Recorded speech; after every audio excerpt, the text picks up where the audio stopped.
Hello guys, welcome back to my channel Forensic Insights. So today we will start the topic History and Development of Forensic Science.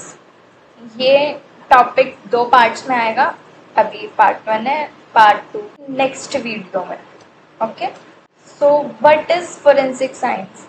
Forensic science is a branch of science that deals with the individualization, recognition, identification, and evaluation of physical evidence by the use of natural science for criminal justice. Forensic science की branch है जिसमें हम natural science का use करके physical evidence को individualise करते हैं, recognise करते हैं, आइडेंटिफाई करते हैं और इवेल्युएट करते हैं क्रिमिनल जस्टिस के लिए. Forensic science is also known as criminalistic. हम इसको क्रिमिनलिस्टिक्स भी कहते हैं. So let's start our topic.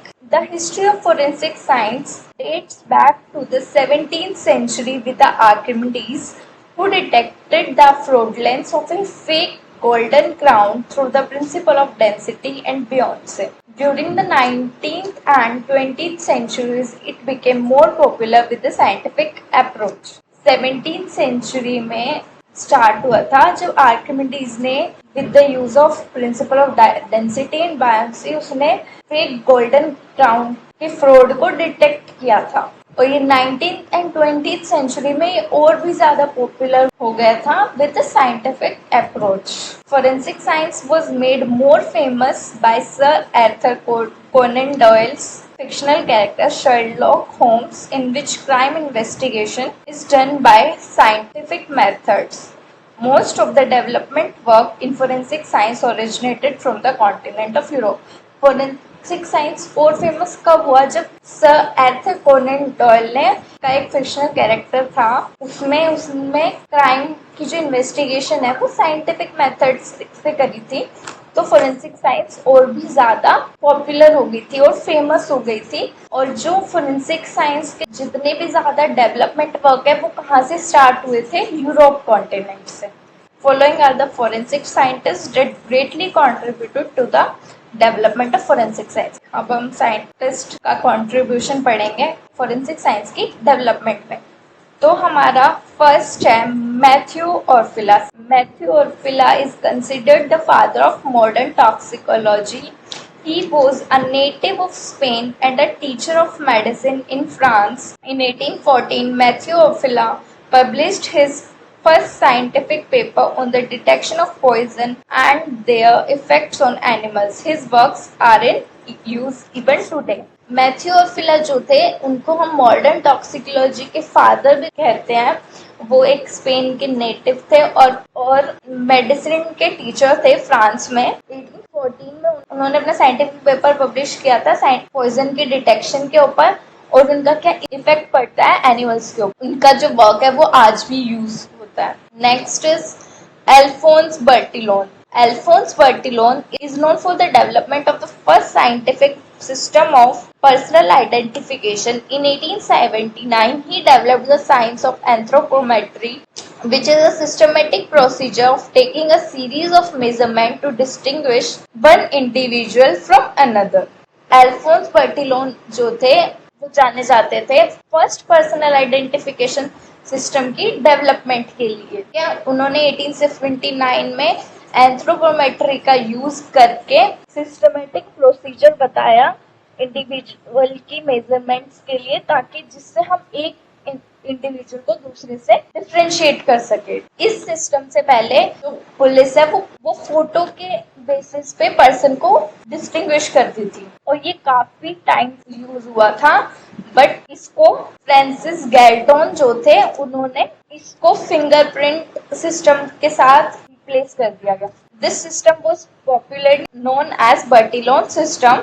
Next, Francis Galton of the UK did the first systemic study of fingerprints. He developed a methodology for classifying fingerprints for filing purposes. In 1892, he published a book named Fingerprints, which had good statistical proof stating the uniqueness of fingerprints in personal identification. Francis Galton थे, UK के थे. इन्होंने सबसे पहली systemic study करी थी fingerprints के ऊपर इन्होंने एक मेथडोलॉजी यूज करी फिंगरप्रिंट्स को क्लासिफाई करने के लिए, फाइलिंग पर्पस के लिए, ठीक है। 1892 में इनकी एक बुक आई थी फिंगरप्रिंट्स नाम की, जिसमें उन्होंने बताया था फिंगरप्रिंट्स की यूनिकनेस के बारे में, पर्सनल आइडेंटिफिकेशन के लिए।